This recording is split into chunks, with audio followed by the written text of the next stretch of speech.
Welcome to Coruzant Technologies, home of the Digital Executive Podcast. Do you work in emerging tech, working on something innovative, maybe an entrepreneur? Apply to be a guest at www.coruzant.com/brand. Welcome to the Digital Executive. Today's guest is Allan Scott. Allan Scott is an entrepreneur who has built 11 companies and been involved in 9 successful exits over the past 35 years. He has built 7-figure businesses without employees and has spent decades helping founders build businesses that are more valuable, more profitable, and less dependent on the owner. Today, he advises entrepreneurs on growth, positioning, authority, and creating businesses that generate freedom rather than obligation. He is also the founder of The Soul Method, a premium body transformation brand building a global network of practitioners through training, licensing, and education. His philosophy is simple: build a business that gives you more choices tomorrow than it takes away today. Well, good afternoon, Jason. Welcome to the show. So, Bona, pleasure to see you. Appreciate that. Really do. And I know we're traversing some time zones to do this today. You're in London, England. I'm in Kansas City. So I appreciate you making the time navigating those time zones and calendars. So, Jason, if you don't mind, I'm going to jump into your first question. You've built 11 companies, achieved 9 successful exits, and spent more than 3 decades as an entrepreneur.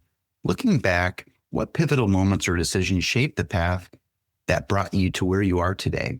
I think there was 2. I think as a child, I saw a film by Sir Anthony Hopkins and the actor Alec Baldwin, of which takes place Your Side of the Pond, where 2 men are left stranded in the middle of a forest and they have to fight off a grizzly bear to survive. And in it, Sir Anthony plays this incredible entrepreneur and Alec is a photographer for supermodels, and which makes complete sense. And not much suspension of belief needed for that. And in it, Alec isn't scared. So Alec is incredibly scared. Sir Anthony is not scared. And Sir Anthony says this line: what one man can do, another man can do. And he says, say it with me. What one man can do, another man can do. Men for thousands of years have fought against grizzlies and survived, so we can do it as well. And as a child, that made me think that entrepreneurship was probably one of the greatest ideas in the history of the world. And coming from a very poor family, in a minority, in a country that was going through civil unrest, this was the mantra that would save my life. And the second was something that happened much, much later, when I realized that I was measuring the wrong thing. Early on when I started my businesses, I chased revenue because that's what everyone talked about. That's what everyone celebrated. The bigger the turnover, the idea was the bigger you were as a company. But then I started meeting founders who were doing 10 million or 100 million a year or more, but they couldn't take a weekend off. I once, a couple of years back, did 6 weeks in Mexico, just going 5-star resort after 5-star resort. And I'd meet these multimillionaires, mostly from your side, again, from America, who said, how can you take so much time off? And I realized that success isn't the money or the revenue. It's where the options are. And since then, every business I've built has been designed around this idea of creating more freedom, more value, and more choice, which is ironic because those businesses become easier to sell because business buyers, well, they want systems, not heroes. That's awesome. And I appreciate the backstory there and the movie you talked about. And gosh, at the top of my head, I can't remember that, but I did see that years ago. The Edge, that's right. But that's amazing. And that's a perfect correlation there to the business industry and being an entrepreneur. What one man can do, another man can also do. Absolutely, if you put your mind to it. And I just love the freedom that you built around this and your system. And we'll get into that here in a second. And that's where I'm kind of switching gears. You've often said that entrepreneurs should build businesses that create freedom rather than dependency. What experiences taught you that lesson, and why do so many founders end up building the opposite? I think it's a situation of, this is difficult because I used to have a canned answer, and a canned answer is an easy way to say I have an answer that I say all the time because it resonates with the most amount of people. But the truth is, recently I've had a very different insight. And I think people do what they've always done. And I think people do what others have always done. So I think that has been the most difficult thing is realizing that mindset and the ability to learn, the ability to say, I don't know the answer, is the hardest thing a business person has to do, right? I always tell founders, when you don't know your options, you don't have any options. And most businesses, they accidentally become jobs because most businesses are started by experts. There's a great book called The E-Myth that talks about experts who start businesses. Someone's good at cooking. Someone else says, you should open a restaurant. They become a cook for someone else's restaurant. They think, I could do this better. They open a restaurant. They don't know anything about business. They understand the expert side of their business. And their business becomes a job. And every time they get an invoice, they think, well, I have to stay and do this. And every problem they solve is within their expertise. And this happens when they close sales, or in the beginning, it's all exciting because you're going, my expertise makes money. There's this reward system for being an expert in my space. But eventually it becomes a set of golden handcuffs, right? It becomes a prison. And buyers, well, they don't want businesses that fall apart when the owner leaves.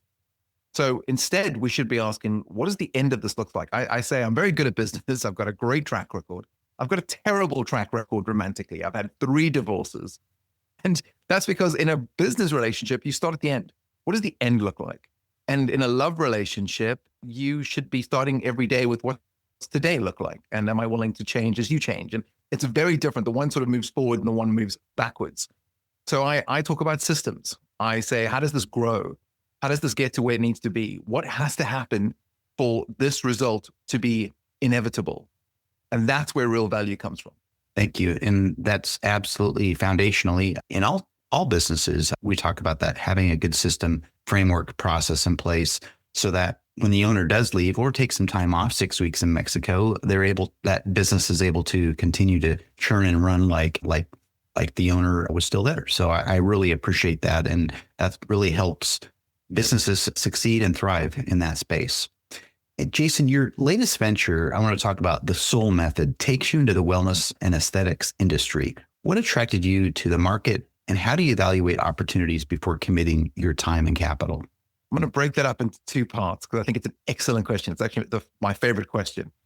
The first is people sometimes think this idea of Soul Method is a big change for me. I've recently sold a media company. I sold a platform that rented a workspace and creative places by the hour or by the minute.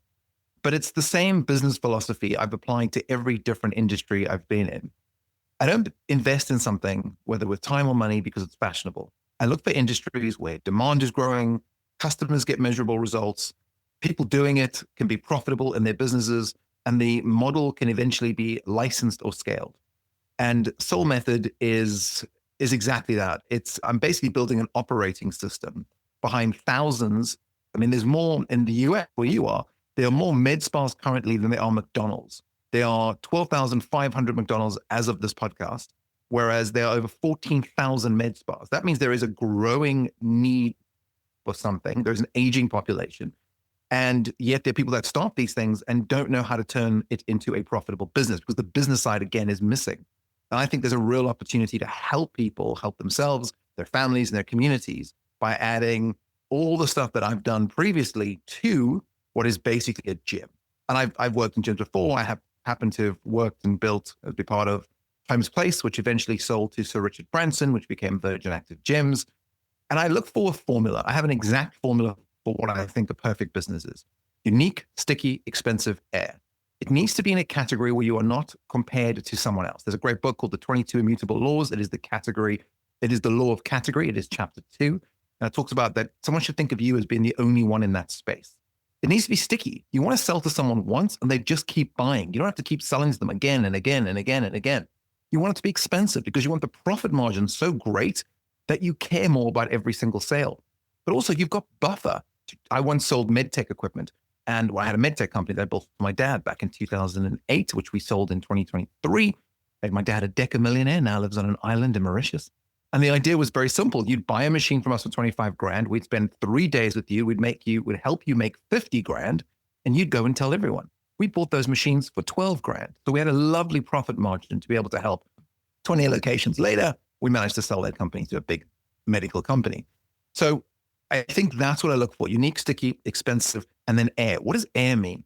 It means that anyone should be able to explain what you do to their friends so that every single person that meets you, that speaks to you, becomes a billboard for you, becomes a salesperson. Every customer becomes your advertising. They're telling people how they spent 25 grand and made 50 grand over the space of 5 days, 5 working days.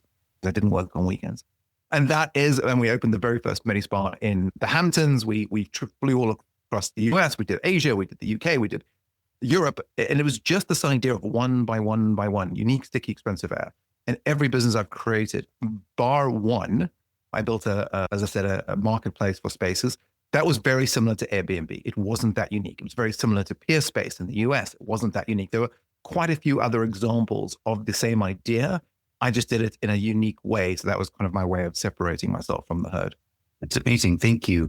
This industry, obviously, med spas, you talked about them. Health and wellness is a big thing. And of course, bigger than pharma currently in the US. Wow. I think there's a shift there too. And that's another podcast, pharma and natural health, natural healing, as I like to call it. But that sticky, expensive, unique and air, right? I think that's interesting. And thank you for unpacking that. And you really helped a lot of our entrepreneurs think outside the box, I would say, that are listening today, because again, whenever I get an entrepreneur founder on the podcast and they share some tidbits, it's always great. And we always get feedback. So I appreciate that. And Jason, the last question of the day, as you look ahead, what major shifts do you see shaping entrepreneurship over the next decade? And what advice would you give founders who want to build businesses that are not only profitable, but enduring? You do have some great questions, by the way, and I do a lot of podcasts. I really thought your questions were incredibly poignant, but also maybe more importantly, that they give you a chance to really offer value to the audience. I think AI is going to make information almost worthless because everyone will suddenly have access to it. Everyone will suddenly have Alexander the Great's famous library. But what we know from the last 20 or 30 years of the internet alone is that if information was truly implemented, everyone would be billionaires with six packs. Information is simply not enough. What will become scarce are things like judgment, things like taste, things like trust, execution, relationships, distribution. So I tell founders to spend less time trying to know more about the technology, more about the agents, more, and more time building things that people can't easily copy. Again, be unique, that they own the relationship with the customers. One of the big problems with med spas, for example, as I learned, is that someone finds your process and can then take it and open their own med spa, right? So you really do want to own the relationship with the customer. The customer comes to you personally. You want to build systems that work independently by themselves without you. The greatest thing McDonald's ever did wasn't to find another way to invest with land or to put an asset behind something as crazy as a relationship with the restaurant. It was about an operating system that could be handed to absolutely anyone, and they could immediately create a successful McDonald's. You want to focus on solving real problems. I'm talking about real problems. I'm talking about pain. You want to run a hospital, not a vitamin shop. You can walk in a vitamin shop, walk out of a vitamin shop and feel no guilt. But if you cut off your leg, you will pay anything in the world to a hospital to solve that pain. You want to solve the problem of pain. The next, and this is probably the most important, is that revenue is vanity. Profit and freedom is sanity. If your business gives you more options every single day, every single week, every single month, every single year, you're probably building something insanely valuable. And it's in value that everyone will come to you. People will bang at your door. I was saying this to someone yesterday who does 50 million ARR, and he was saying, why do you want to work with me? And I said, because I have somehow got through 30 years without doing a single stitch of advertising. I'm really good at sales, and I'm really good at product and service. And if you're really good at those things, you don't really need to ever worry about advertising. You worry about advertising because you're not good at sales, and you worry about sales because you haven't made a great product. So start with a great product, work your way backwards from what does this look like at the end? Make sure it's a pain. Make sure you know who the people are that have the pain. Make sure those people who have the pain have the money to pay you to solve the pain. Make sure it's unique, sticky, expensive air, and you will have a business anywhere, no matter what future we're in. That's beautiful. Thank you for sharing those nuggets, those gems, as I like to call them.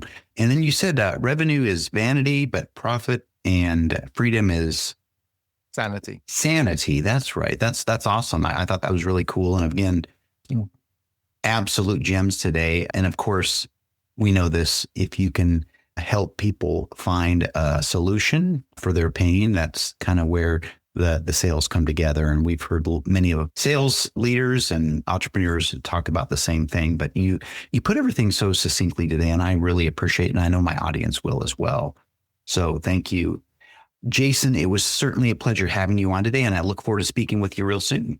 I absolutely love that. Where I'm from, we have a saying, it's called Sawabona. It means I see you, and I'm better off because I see you. So I say to you and your audience, Sawabona. Thank you. Bye for now.